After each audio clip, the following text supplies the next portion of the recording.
ప్రకాశం జిల్లా ఉల్లపాలెంకు చెందినటువంటి ఉదయ్ కృష్ణారెడ్డి గుర్తుండే ఉంటారు.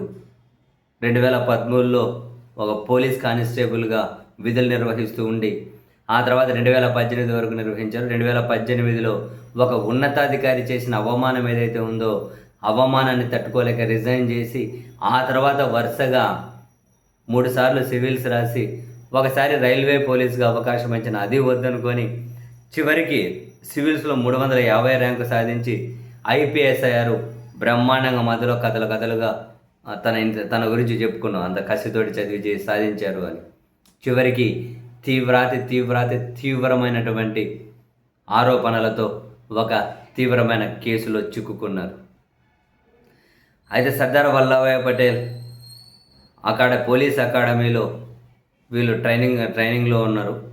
సో ఒక ట్రైనీ ఐపీఎస్ వివాహితట, ఆమె కూడా ట్రైనింగ్ తీసుకున్న ఐపీఎస్. ఆమె ఈ ఉదయ్ కృష్ణారెడ్డిపై తీవ్రమైన లైంగిక వేధింపుల కేసు పెట్టింది. అత్తాపూర్ పోలీస్ స్టేషన్లో ఫిర్యాదు చేశారు. ఇది ఒక సంచలనం రేపుతుంది ఈ కేసు. సో సంయుక్త పోలీస్ కమిషనర్ తఫీర్ ఇక్బాల్ ఈ కేసు ఏమంటారు విచారణ అధికారిగా నియమితులై ఆయన టేకప్ చేశారు. విషయం ఏంటి?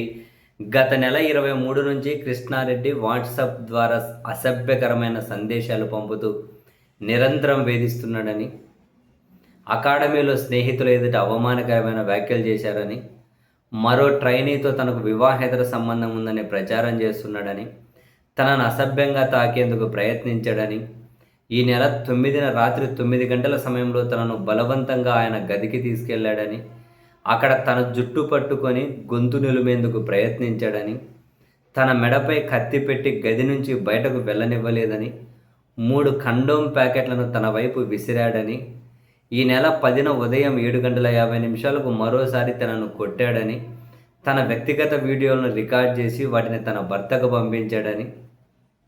ఏంటి ఇవన్నీ? అసలు ఏం జరిగిందో వెనకాల మనకు తెలియదు. సీరియస్లీ ఆమె కంప్లైంట్లో చెప్పిన విషయాలు చెప్పాం. ఇంకా మిగిలిన ఏం జరిగి ఉంటుంది అన్నది మీకు ఏమనిపిస్తే అది మనసులోనే అనుకోండి. కానీ దారుణం, ఒక ఉన్నతాధికారి అవమానించడని కసిగా పోలీస్ కానిస్టేబుల్ ఐపీఎస్ అయ్యే విధంగా చదివి సినిమా స్టోరీ లాగానే చివరికి అనూహ్యంగా ఇంత తీవ్రమైన అలిగేషన్ దాంట్లో ఇరుక్కోవడం. ఏం జరిగిందో తెలియదు, బట్ మొత్తం ఎపిసోడ్ అయితే బాధాకరం అనిపిస్తుంది.